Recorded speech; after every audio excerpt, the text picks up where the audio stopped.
Assalamualaikum warahmatullahi wabarakatuh. Kami dari kelompok 5 kelas manajemen 3 sore ingin mempresentasikan tentang materi bentuk hukum dalam kepemilikan usaha sebagai tugas mata kuliah kewirausahaan yang diampu oleh Bapak Nur Cahyadi SST MM. Di sini saya ingin menyampaikan nama-nama kelompok kami. Yang pertama ada Alman Saufi dengan NIM 190301201231. Kemudian Ade Reza Ihsani NIM 190301201240. Kemudian Amirul Huda Al Muflis dengan NIM 190301201241. Kemudian Anissa Sekar Pitaloka NIM 190301201238. Kemudian saya sendiri Joyo Susilo 190301201218. Sebelumnya kami sampaikan maaf karena dalam penyampaian materi ini kami sampaikan secara virtual. Berikut saya sampaikan poin-poin dari bentuk hukum dalam kepemilikan usaha. Yang pertama ada perusahaan perseorangan, kemudian ada firma, ada CV, kemudian ada perseroan terbatas atau PT, selanjutnya ada koperasi dan yayasan. Materi-materi ini akan kami paparkan secara mendetail pada slide berikutnya. Perusahaan perseorangan. Mari kita coba memahami dari pengertian dari perusahaan perseorangan itu sendiri. Pengertian perusahaan perseorangan adalah suatu badan usaha atau perusahaan yang dimiliki oleh pengusaha perseorangan atau individu. Kemudian kita coba dari lihat ciri-ciri. Ciri-cirinya yang pertama adalah proses pendiriannya relatif mudah, begitu juga pembubarannya. Pemilik perusahaan adalah individu atau keluarga, berarti tidak ada keterikatan dengan badan hukum yang lain. Tugas dan tanggung jawab tidak terbatas. Tanggung jawabnya ditanggung oleh sendiri, keuntungan ditanggung oleh sendiri, kerugian pula ditanggung oleh diri sendiri. Keberlangsungan usaha tersebut tergantung pada pemiliknya. Mau rugi mau untung itu tergantung dari pemiliknya. Ingin mengembangkan kepemilikan usahanya atau tidak. Kemudian yang selanjutnya adalah sistem atau cara pengelolaan usahanya sederhana.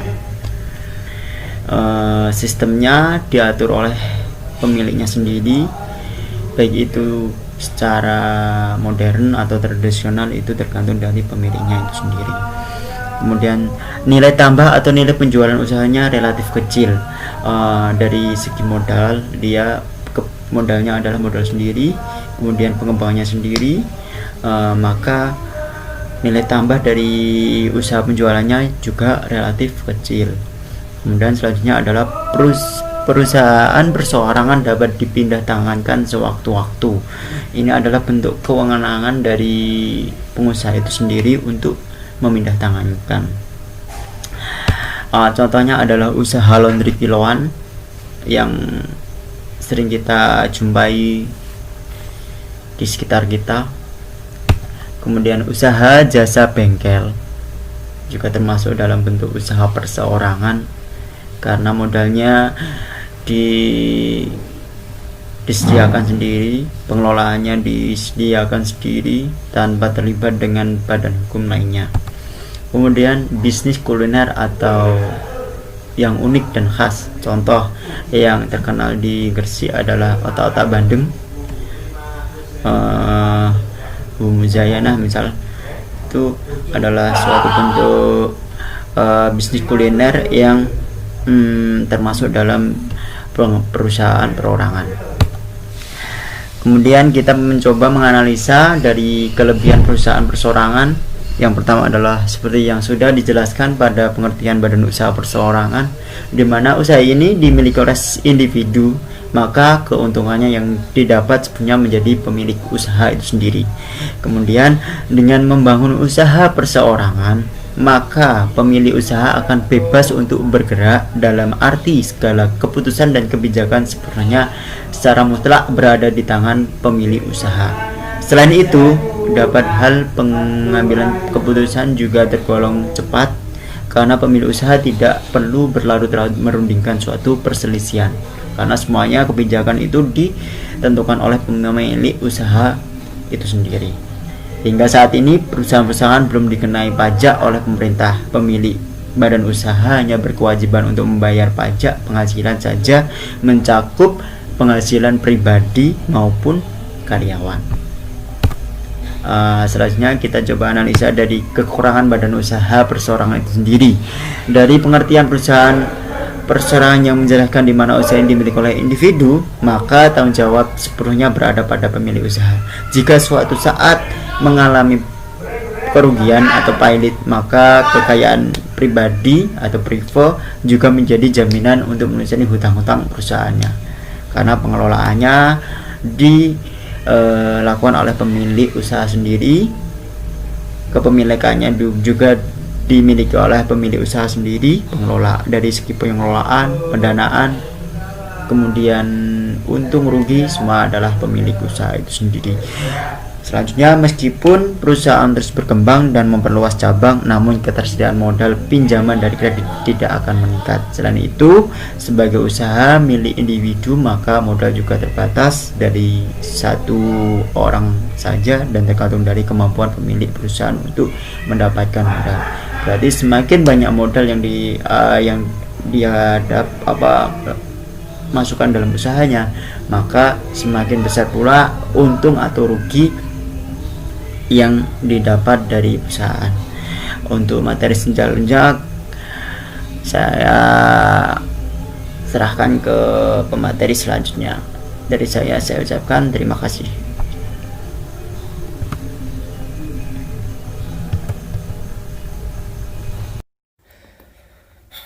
Nama saya Amir Huda Al-Muflij, NIM saya 1903011241. Di sini saya akan menjelaskan tentang firma. Definisi firma adalah persekutuan perdata yang didirikan oleh minimal 2 orang guna menjalankan suatu perusahaan di bawah nama bersama secara terus-menerus dengan tujuan untuk memperoleh keuntungan atau profit. Ciri-ciri firma. 1. Firma didirikan lebih dari 1 orang dalam suatu perjanjian. Kedua, mempunyai harta kekayaan, jadi yang terpenting itu modal. Yang ketiga, tidak terbentuk badan hukum. Yang keempat, menggunakan nama bersama untuk firma. Yang kelima, mengikat persero lain kepada pihak ketiga. Yang selanjutnya, sifat firma. Sifat firma, yang pertama, umur terbatas, jadi nggak bisa jangkauan umur gitu. Yang kedua, pemilikan kepentingan. Yang ketiga, keagenan atau perwakilan bersama. Yang keempat, dalam tanggung jawab tak terbatas. Yang kelima, partisipasi atau keikutsertaan dalam sebuah persekutuan firma. Yang kelima, yang keenam, masing-masing sekutu berhak mendapatkan pembagian laba. Berikut kelebihan dan kekurangan firma. Saya akan menjelaskan kelebihan firma terlebih dahulu. Kelebihan firma. Yang pertama, status hukum jelas. Yang kedua, modal usaha lebih besar, jadi harus punya modal besar.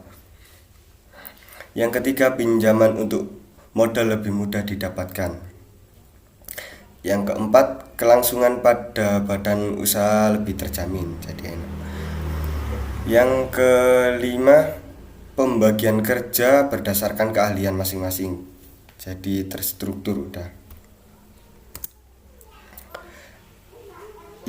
Sekarang saya menjelaskan tentang kekurangan firma.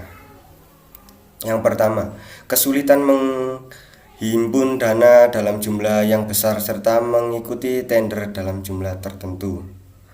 Yang kedua, mengenai tanggung jawab. Pemilik firma bertanggung jawab yang tidak terbatas terhadap hutang yang dimiliki.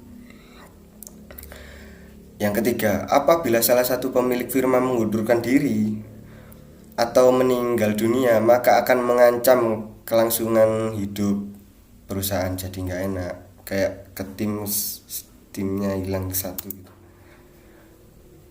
Jenis dan contoh firma. Jenis dan contoh firma. Berikut jenis dan contoh firma. Pertama, firma dagang. Firma dagang atau disebut juga trading partnership adalah badan usaha yang bergerak di industri perdagangan. Jadi, kegiatan utama jenis firma dagang adalah menjual suatu produk. Yang kedua, firma non-dagang atau disebut juga jasa adalah badan usaha yang bergerak di industri jasa. Dengan kata lain, produk yang dijual adalah jasa sesuai dengan keahliannya, seperti Grab, Uber, Gojek. Firma yang ketiga, firma terbatas atau disebut juga limited partnership adalah firma di mana para anggotanya memiliki kekuasaan terbatas dalam menjalankan perusahaan. Contohnya firma Indo Eternity. Kedua, firma multi marketing. Yang ketiga, firma Panghudi Luhur. Firma yang keempat, firma umum atau disebut general partnership adalah firma yang semua anggota di dalamnya memiliki kekuasaan yang tidak terbatas. Dengan kata lain, masing-masing anggota firma tersebut punya tanggung jawab yang sama dalam operasional perusahaan. Selesai. Nama saya Anissa Sekar Pitaloka, NIM 1903012338.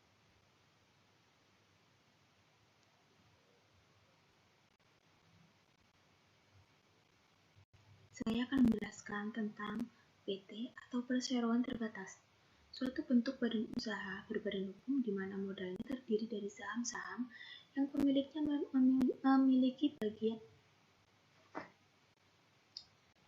Saya akan menjelaskan PT atau perseroan terbatas, suatu bentuk badan usaha berbadan hukum di mana modalnya terdiri dari saham-saham yang pemiliknya memiliki bagian sebanyak saham yang dimilikinya. Ciri-ciri perseroan terbatas. Pendirian PT bertujuan untuk mencari keuntungan atau profit oriented. Perseroan terbatas memiliki fungsi ekonomi dan fungsi komersial. Modal perseroan terbatas berasal dari saham-saham dan obligasi. Perseroan terbatas tidak mendapatkan fasilitas dari negara. Jenis-jenis perseroan terbatas. PT terbuka atau bisa disebut dengan PT Go Public karena penanaman modalnya terbuka untuk masyarakat luas. Sedangkan PT tertutup, jenis perseroan terbatas yang tidak memperjualbelikan saham-sahamnya kepada masyarakat umum atau masyarakat luas. Model PT tertutup berasal dari kalangan tertentu saja. PT kosong adalah perseroan terbatas yang sudah memiliki izin usaha atau izin lainnya, namun belum ada kegiatan yang dilakukan oleh perusahaan. Contohnya, PT Sarana Rekata Dinamika, PT Asian Biskuit, PT Adam Air, PT Semen Kupang. Kelebihan perseroan terbatas. Perseroan terbatas merupakan badan hukum sehingga kelangsungan hidupnya terjamin meskipun terjadi pergantian pemilik. Para pemilik saham hanya bertanggung jawab. Kelebihan perseroan terbatas. Perseroan terbatas merupakan badan hukum sehingga kelangsungan hidupnya terjamin meskipun terjadi pergantian pemilik. Para pemilik saham hanya bertanggung jawab sebesar modal yang ditanamkan. Pemindahan saham dari satu pemilik saham kepada pemegang saham lainnya dapat dilakukan dengan mudah.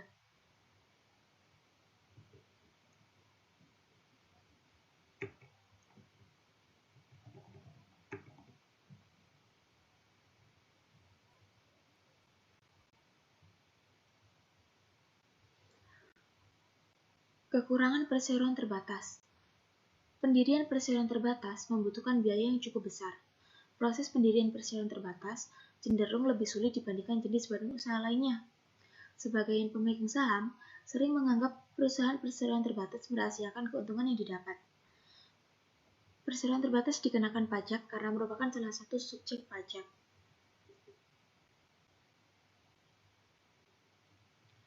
Koperasi. Koperasi suatu badan usaha, organisasi ekonomi yang dimiliki dan dioperasikan oleh para anggotanya untuk memenuhi kepentingan bersama di bidang ekonomi. Koperasi dapat didirikan secara perorangan atau badan hukum koperasi. Badan usaha ini mengumpulkan dana dari para anggotanya sebagai modal dalam menjalankan usaha sesuai aspirasi dan kebutuhan bersama di bidang ekonomi.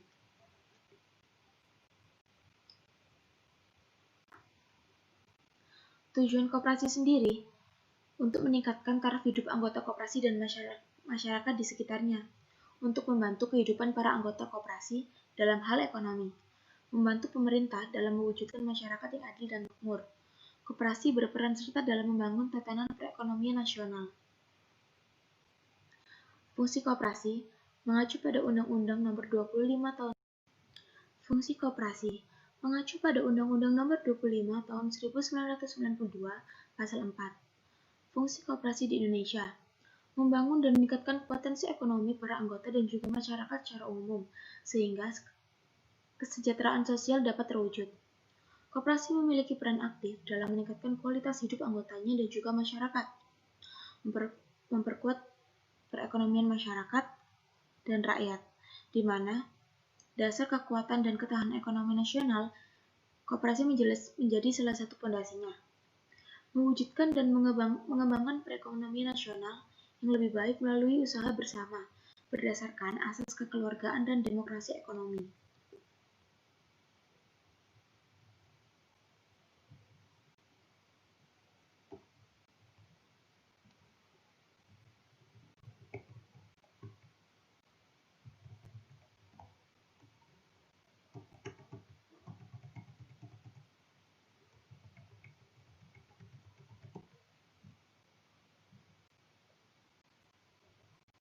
Jenis koperasi.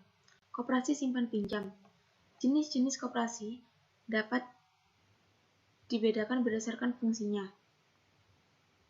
Menurut Undang-Undang Republik Indonesia Nomor 17 Tahun 2012. Koperasi produksi. Jenis koperasi di mana para anggotanya terdiri daripada produsen, baik itu produk barang ataupun jasa. Koperasi konsumsi. Koperasi yang dibentuk dan diperuntukkan bagi konsumen barang dan jasa. Koperasi ini umumnya menjual berbagai produk kebutuhan sehari-hari. Koperasi jasa. Jenis koperasi yang kegiatannya fokus pada layanan atau jasa kepada para anggota koperasi dan masyarakat. Contohnya, jasa angkutan umum dan jasa asuransi. Koperasi simpan pinjam.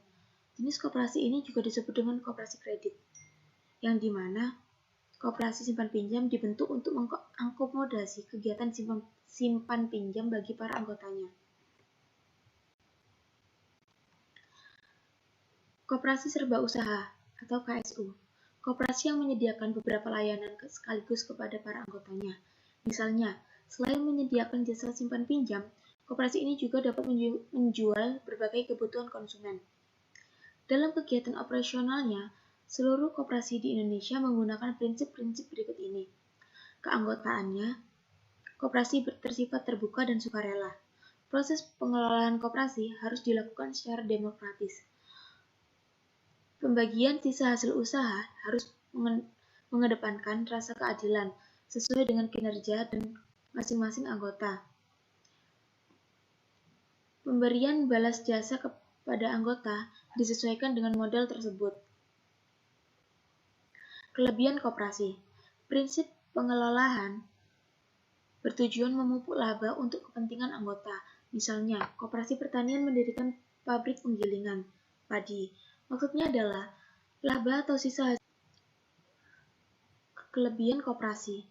Prinsip pengelolaan bertujuan memupuk laba untuk kepentingan anggota.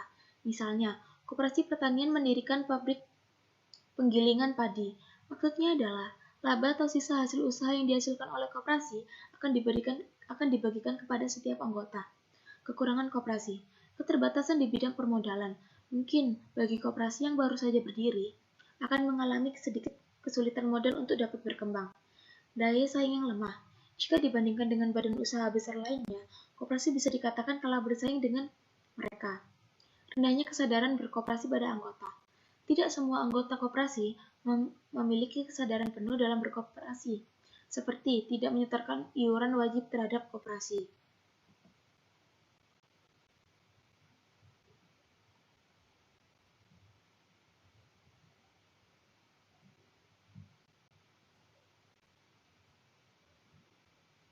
Hasil usaha yang dihasilkan oleh koperasi akan dibagikan kepada anggota. Kekurangan koperasi. Keterbatasan di bidang permodalan. Mungkin bagi koperasi yang baru saja berdiri akan. Nama saya Ade Reza Isani, NIM 190301240 dari kelas manajemen 3C sore.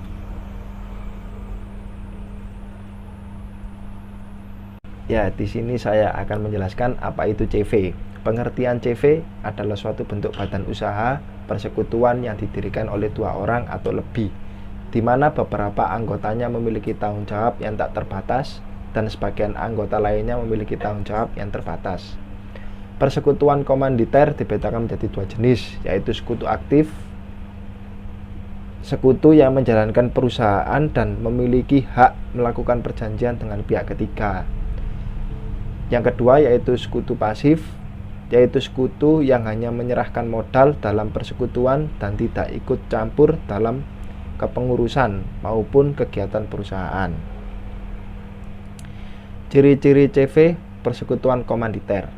Terdapat 2 jenis keanggotaan dalam CV, yaitu sekutu aktif dan sekutu pasif.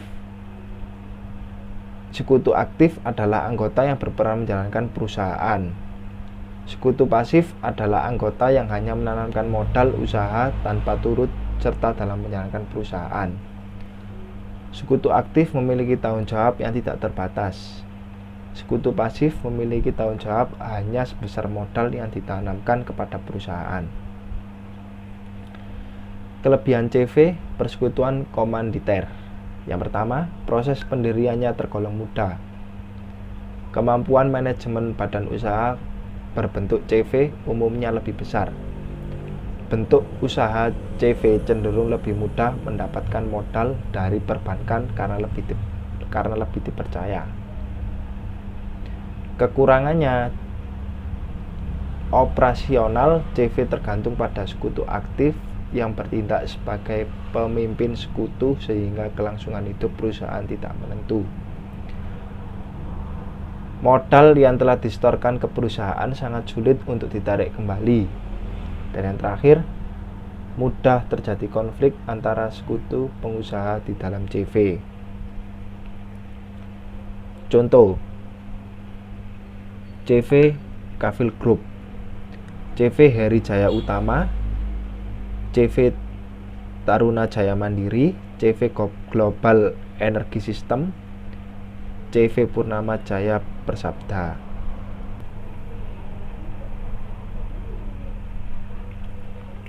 Assalamualaikum warahmatullahi wabarakatuh.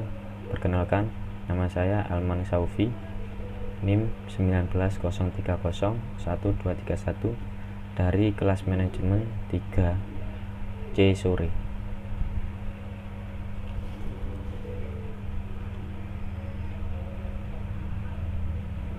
Yang terakhir yaitu yayasan.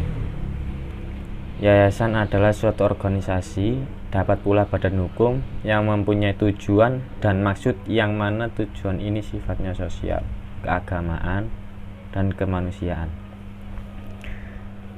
Definisi yayasan selain di atas adalah sebuah badan hukum yang bertujuan dan bermaksud untuk kepentingan sosial. Yayasan memiliki organ yang biasa terdiri dari pembina, pengurus, dan pengawas. Kekayaan dan jalannya kegiatan yayasan dilakukan seluruhnya oleh pengurus. Pengurus harus membuat laporan tahunan yang dipresentasikan kepada pembina. tentang kondisi keuangan dan perkembangan kegiatan yayasan. Sedangkan pengawas yayasan mempunyai fungsi menjalankan pengawas dan juga memberi nasihat kepada pengurus dalam melaksanakan kegiatan yayasan. Tujuan yayasan yaitu 1. Agar tercapai tujuan tertentu pada bidang sosial, keagamaan, dan kemanusiaan. 2. Yayasan harus mempunyai sifat sosial, agama, dan kemanusiaan yang tercantum di pasal 2. Di pasal 3 maksudnya. Yang ketiga, maksud dan tujuan yayasan harus tercantum pada anggaran dasar yayasan yang tercantum di pasal 14 ayat 2. Lanjut, syarat-syarat mendirikan yayasan. 1. Yayasan didirikan oleh satu orang atau lebih dengan cara memisahkan harta kekayaan pendirinya menjadi kekayaan awal yayasan tersebut. 2. Mendirikan yayasan harus dilakukan dengan melalui akte notaris dan dibuat memakai bahasa Indonesia.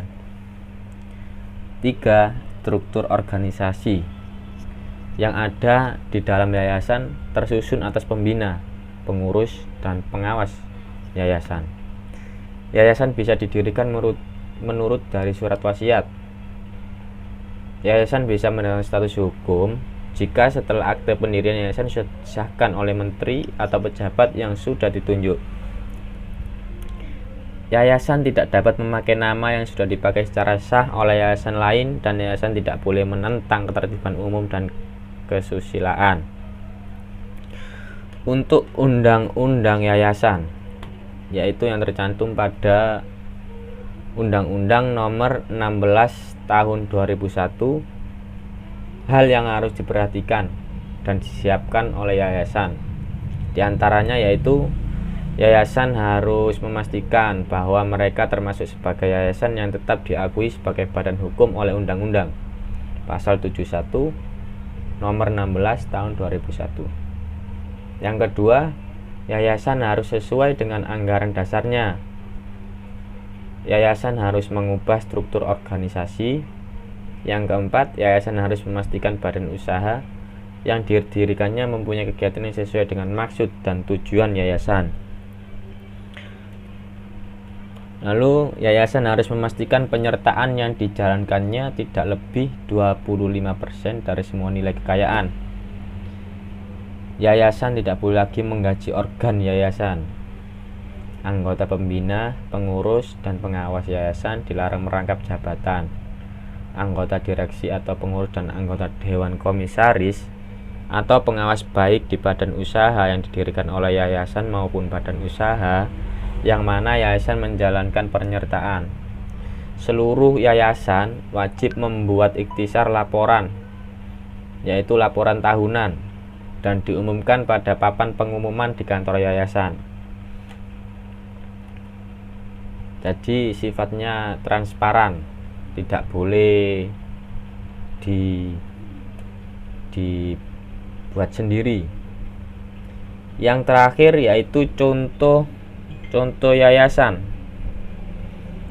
Yayasan ada berbagai macam, yaitu panti jompo, anak cacat, panti asuhan, rehabilitasi, panti sosial, yayasan insan muda mulia, dan terakhir OBI, Obor Berkat Indonesia.